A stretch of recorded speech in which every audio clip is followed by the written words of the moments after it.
ॐ अज्ञानमितिरन्धस्य ज्ञानाञ्जनशलाकया चक्षुरुन्मिलितं येन तस्मै श्रीगुरुवे नमः। नमो विष्णुपादाय कृष्णप्रेष्ठाय भूतले श्रीमतिभक्तिवेदान्त स्वामी इति नामिने। नमस्ते सरस्वतीं देवीं गौरवाणी प्रचारिणे निर्विशेषशून्यवादी पाश्चात्यदेशतारिणे। जय श्री कृष्ण चैतन्य प्रभु नित्यानंद श्री अद्वैत गदाधर श्रीवासादि गौर भक्त वृंद। हरे कृष्ण कृष्ण कृष्ण हरे हरे, हरे राम राम राम हरे हरे। ओम नमो भगवते वासुदेवाय।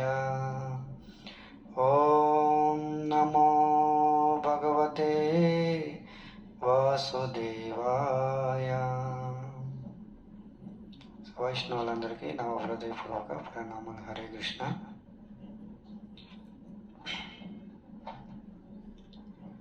శ్రీమద్ భాగవతం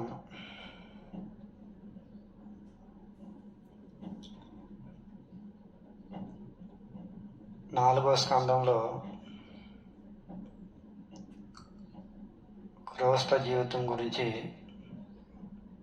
భగవంతుడు చాలా చక్కగా చెప్తున్నాడు అన్నమాట।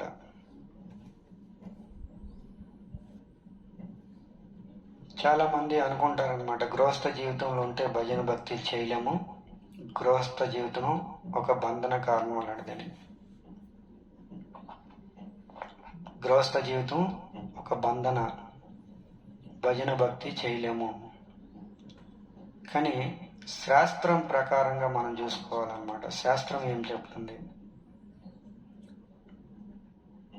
అని అది చూసి మనం నిర్ణయం తీసుకోవాలన్నమాట। నారద మహర్షి ఇదే విషయము రాజసూయ యజ్ఞంలోని 7వ స్కందంలో గృహస్థ జీవితం కోసం చాలా చక్కగా చెప్పారనమాట। 7వ స్కందము 14వ అధ్యాయము 1వ శ్లోకం నుంచి 12-13 శ్లోకాల వరకు గృహస్థ జీవితం కోసం చాలా చక్కగా చెప్తున్నారనమాట। అదే విషయం భగవంతుడు 4వ స్కందంలో చెప్తున్నారనమాట।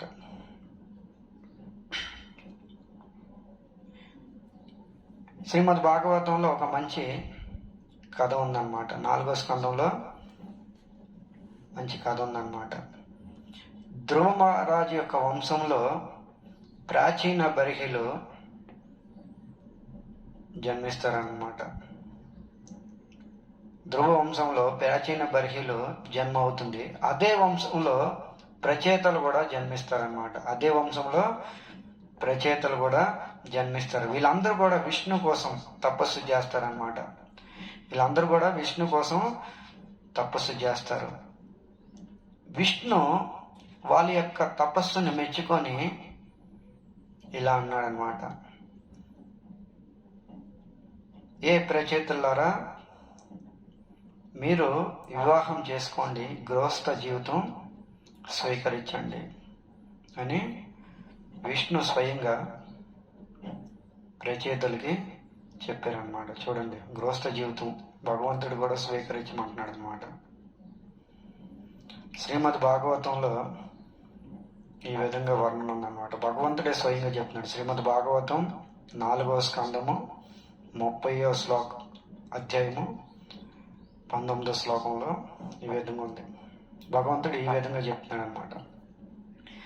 ప్రచేతలు చెప్పారనమాట, ఏ స్వామి, హే ప్రభు, మీరు గృహస్థ జీవితం స్వీకరించమంటున్నారు, గృహస్థ జీవితం భక్తికి బంధన లాంటిది కదా, మేము భక్తి చేయాలనుకుంటున్నాము, మరి గృహస్థ జీవితం ఎందుకు స్వీకరించమంటున్నారు అని అడిగితే విష్ణు అప్పుడు సమాధానం చెప్తున్నాడు అనమాట। గృహస్థ జీవితం స్వీకరించండి, కానీ దాంట్లో చేయవలసిన కార్యాలు చేయండి, అవేంటో నేను చెప్తున్నాను వినండి అని చెప్తున్నాడు అనమాట। గృహేస్వ విసితాం చాప్యం పుంసా కుశల కర్మణం మద్వార్తాయాతాయమానాం నా బాంధాయ గృహ మతం, నా బాంధాయ గృహ మతం, నా బాంధాయ గృహ మతం. గృహస్థ జీవితము మీకు ఎప్పుడు బంధన కారణం కాదు. నేను చెప్పే విధానంగా మీరు నడుచుకోవాలి. ఇది అలా నడుచుకుంటే ఈ గృహస్థ జీవితం ఎప్పుడు మీకు బంధనానికి కారణం కాదనమాట. ఏంటి ఆ రెండు? ఈ విధంగా చెప్తారనమాట. నా బాంధాయ గృహం మొత్తం. ఏ భక్తులారా, వ్యక్తి ఎప్పుడు కూడా గృహస్థ బంధనంలో బంధించబడరు. రెండు పనులు చేస్తే. ఏంటి ఆ రెండు పనులు? గృహేషు అవిషం చాపి పుంసాం కుశల కర్మణ. గృహేషు అవిషతాం చాపి పుంసాం కుశల కర్మణ. పుంసాం అనే శబ్దాన్ని ఉపయోగించాడు భగవంతుడు. పుంసాం అంటే మానవులు మాత్రమే, అన్య జీవులు కాదు. పుంసాం అంటే పురుషులు, పుంసాం అంటే మానవులు అన్నమాట, మనుజులు. అన్య జీవితులు, అన్య జంతువులు కాదు. ప్రతి ఒక్క పాయింట్ కూడా ఈ విధంగా అర్థం చేసుకోవాలన్నమాట. భాగవతంలో ప్రతి ఒక్క శబ్దము గుహ్య రహస్యంతో దాగి ఉందన్నమాట. దాన్ని విస్తారంగా మనం తెలుసుకోవడానికి ప్రయత్నం చేయాలి. ఎలా? ఆచార్యుల యొక్క అడుగుజాడల్లో ప్రయాణం చేయాలి. మా గురువు మహారాజు ఎప్పుడు చెప్తూ ఉంటారు, భాగవతం అనేది పెద్ద సముద్రం లాంటిది, పెద్ద మహాసాగరం లాంటిది. అందులో ఆనిముత్యాలు కావాలంటే లోతుగా వెళ్ళాలి, మధ్యలోకి వెళ్ళి అడుగులోకి వెళ్ళి ఆనిముత్యాలు తీయాలన్నమాట. పైన వెతికితే గులకరాలు తప్ప ఆనిముత్యాలు దొరకవు. అలాగే భాగవతం అనే సముద్రం మధ్యలోకి వెళ్ళి, చాలా డీప్గా వెళ్ళి, లోతుగా వెళ్ళి ఈ ఆనిముత్యాలని బయటకు తీయాలన్నమాట. కుగ్య సిద్ధాంతాల్ని, మర్మ రహస్యాల్ని బయటకు తీయాలి. విష్ణు చెప్తున్నాడనమాట, గృహేస్వ విసితాం చాపి పుంసాం. ఏ మానవులారా, కుశల కర్మ చెయ్యాలి. గృహస్థ జీవితం నుంచి బంధం లేకుండా ఉండాలంటే కుశల కర్మ చెయ్యాలి. ప్రతి ఒక్కరు కూడా కుశల కర్మ చెయ్యాలన్నమాట. గృహస్థ జీవితంలో ఉండి కూడా కుశల కర్మ ఎవరైతే చేస్తారో వాళ్ళు బంధించబడరు. గృహస్థ జీవితంలో ఉండి కూడా కుశల కర్మ చేయాలన్నమాట. భగవంతుడు అదే చెప్తున్నాడు అనమాట. మరి కుశల కర్మ అంటే ఏంటి? కుశల కర్మ భగవంతుడు చెప్పేశాడు. మరి కుశల కర్మ అంటే ఏంటి? మన జీవితంలో ప్రతి ఒక్క కర్మ కూడా భగవంతుడికి సమర్పించాలి. ప్రతి ఒక్క కర్మ కూడా భగవంతుడికి సమర్పించేటట్టుగా మనం కార్యం చేయాలి. ఆ కార్యం చేసి మనం భగవంతుడికి సమర్పించాలి. అప్పుడు బంధన అనేది మనకి తగులుకోదన్నమాట. బంధంలో చిక్కుబడడు మానవుడు, మనుష్యుడు. ప్రతి కర్మ కూడా భగవంతుడి కోసమే చెయ్యాలి. కర్మ భగవంతుడి కోసం చెయ్యాలి. ఆ కర్మ ఫలితం కూడా భగవంతుడి మీదే వదిలేయాలి. ఇది కుశల కర్మ అంటారన్నమాట. దీనిని కుశల కర్మ.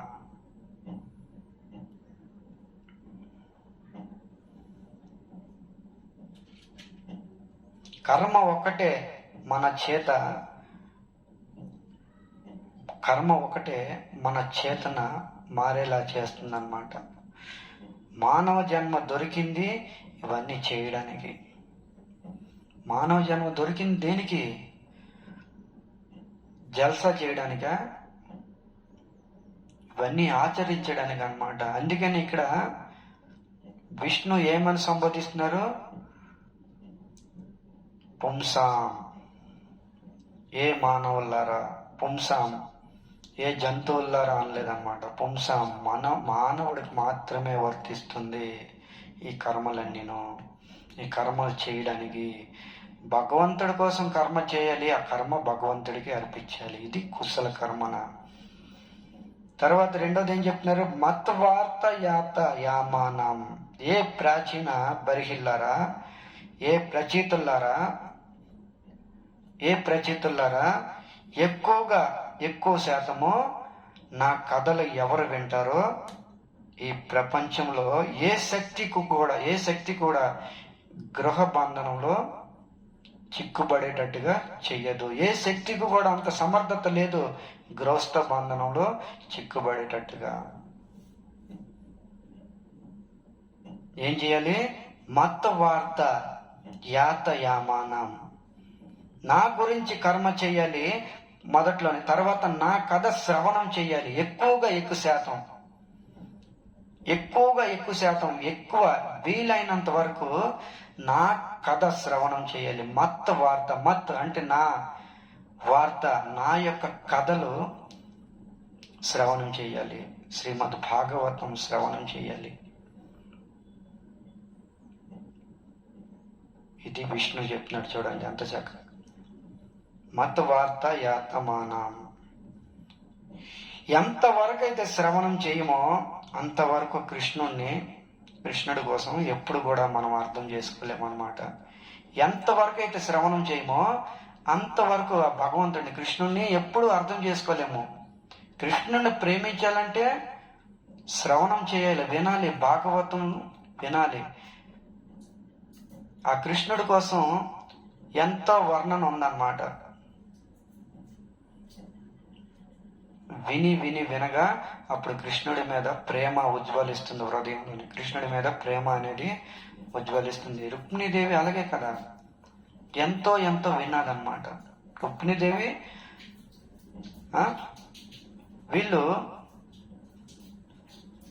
రుక్మిణి కృష్ణుడిని ఎప్పుడు చూడలేదన్నమాట. ఎంతో విన్నదన్నమాట సాధు సన్యాసుల దగ్గర. వినగా ఆ కృష్ణుడి మీద ప్రేమ అనురాగం పెంపొంచుకుందన్నమాట. ఈ విధంగా చేస్తే గృహ బంధించరు విష్ణు చెప్తున్నారన్నమాట. తర్వాత ఇలా అంటున్నారన్నమాట. తర్వాత శ్లోకంలో ఈ విధంగా చెప్తున్నారన్నమాట. నవ్యవత్ హృదయ యత్. తర్వాత శ్లోకంలో ఈ విధంగా చెప్తున్నారన్నమాట.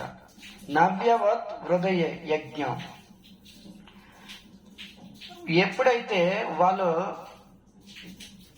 వీలైనంత మట్టుకు నా కథ వింటారో వాళ్ళ హృదయంలో నిత్య నూతనంగా, ఆ భక్తుల హృదయంలో నేను ఎప్పుడు కూడా నిత్య నూతనంగా నేను ప్రకటిస్తాను. నిత్య నూతనంగా వాళ్ళ హృదయంలో మేల్కొంటాను.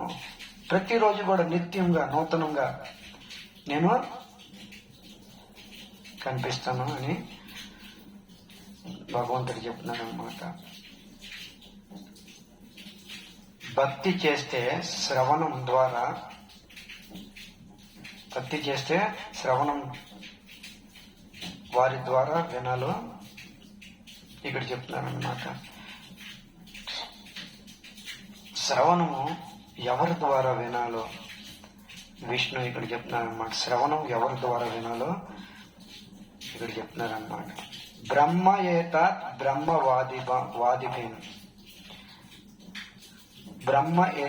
బ్రహ్మవాదిభీం. అందరి ద్వారా శ్రవణం చేస్తే నేను నిత్య నూతనంగా ప్రకటించను. ఎవరి ద్వారా వినాలి ఇక్కడ భగవంతుడు కూడా నిర్ణయిస్తున్నాడు అన్నమాట. ఎవరి ద్వారా వినాలో భగవంతుడు నిర్ణయిస్తున్నాడు అనమాట. బ్రహ్మం కోసం తెలిసిన వాళ్ళు. బ్రహ్మవాదిభీం. బ్రహ్మం కోసం తెలిసిన వాళ్ళు, భగవంతుడి కోసం తెలిసిన, ఆ భగవంతుడి యొక్క తత్వాన్ని అర్థం చేసుకున్న వాళ్ళు, ఆత్మ సాక్షాత్కారం పొందిన గురువు ద్వారా వినాలి. భగవంతుడి సాక్షాత్కారం పొందిన వ్యక్తి ద్వారా మనం వినాలి. ఇక్కడ చెప్తున్నారనమాట. ఆత్మ సాక్షాత్కారం పొందిన గురువు ద్వారా వినాలి. భగవంతుడి సాక్షాత్కారం అంటే రోమాంచకంప శృతరంగ బాజో. వాళ్ళు ఎప్పుడు కూడా రోమాంచితులుగా ఉంటారన్నమాట. రోమాంచితులుగా ఉంటారన్నమాట. ఈ విధంగా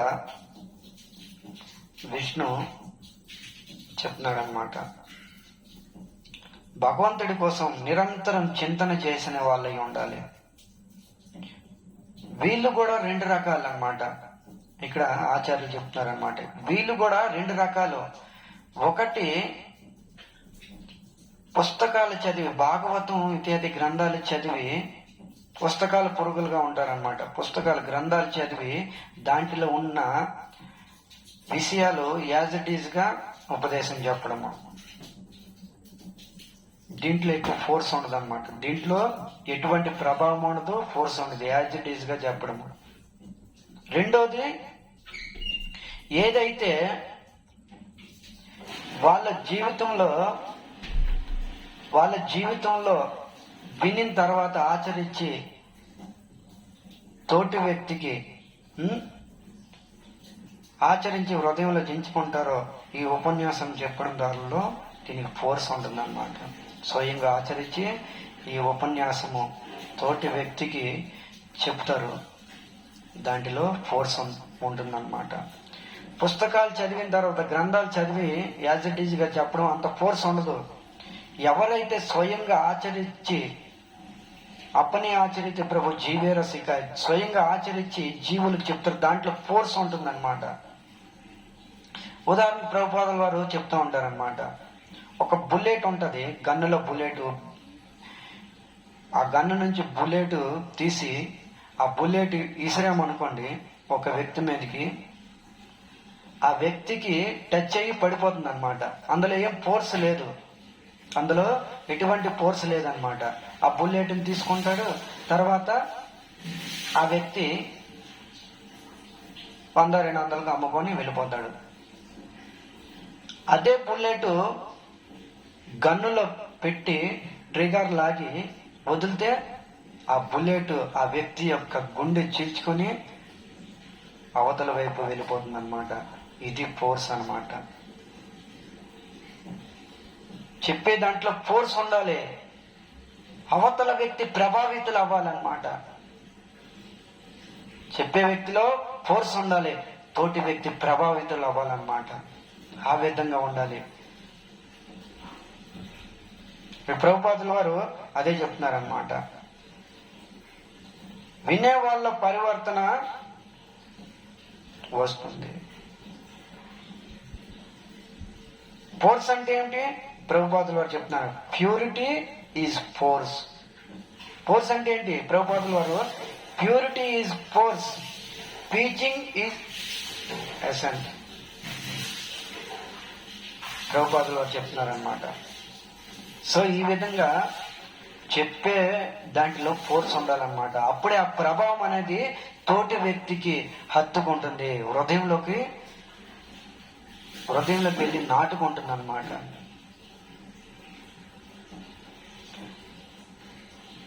తర్వాత చెప్తున్నారనమాట, ఆ వ్యక్తి ఈ విధంగా ఎప్పుడైతే చేస్తాడో, ఎప్పుడైతే శుద్ధ భక్తుల ద్వారా వింటాడో, తర్వాత ఏమవుతుంది?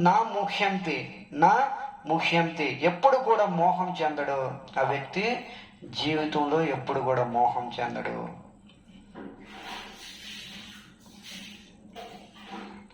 మన పరిస్థితి అలా కాదనమాట. మనం మోహం చెందుతున్నాం. ప్రతి ఒక్క భౌతిక జగత్తులో ఉన్న వస్తువు మీద మనం మోహం చెందుతున్నాము. ఎందుకు? శ్రవణ శక్తి లేదు. ఏదో వింటున్నామంటే వింటున్నాము, శ్రవణ శక్తి అంత బలంగా లేదు. శ్రవణ శక్తి ఎంత బలంగా ఉంటుందో అంత ప్యూరిటీ పెరుగుతుంది అన్నమాట.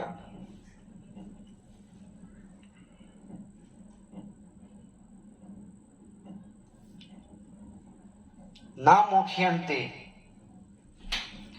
అనిత్య వస్తువుల మీద, ఈ భౌతిక సంసారంలోని ఉన్న వస్తువులు, అనిత్య వస్తువుల మీద అది పొందకపోతే దుఃఖితుడు అవుతాడు అనమాట జీవుడు.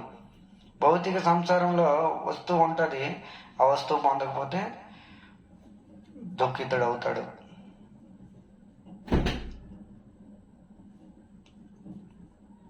అదే ఇక్కడ చెప్తున్నాడు అనమాట భగవంతుడు.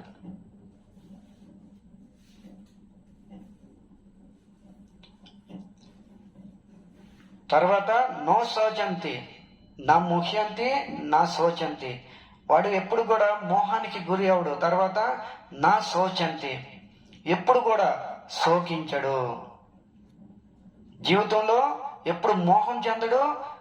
తర్వాత నా శోచంతి, ఎప్పుడు కూడా శోకించడు అనమాట. ఇక్కడ చెప్పడం జరుగుతుంది అనమాట.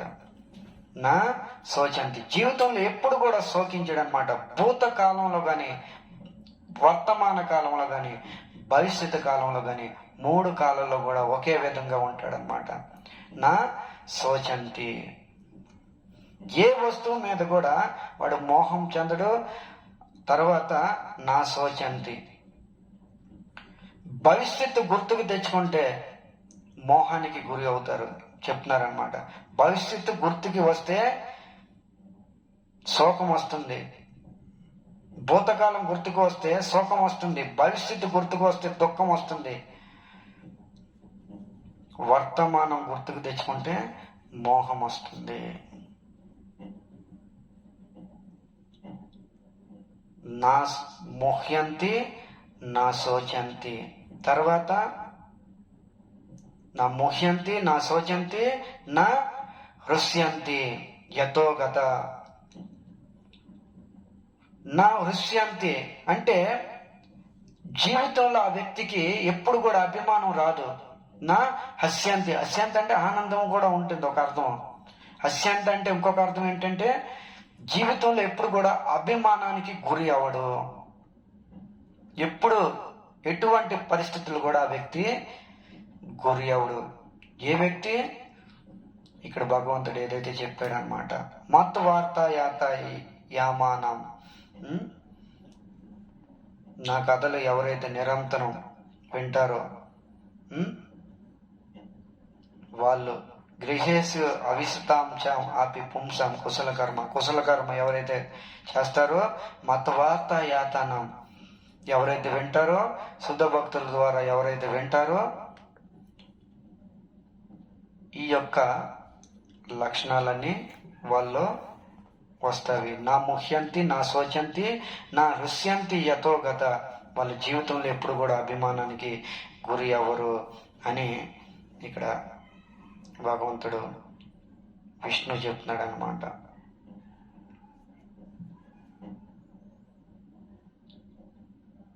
నా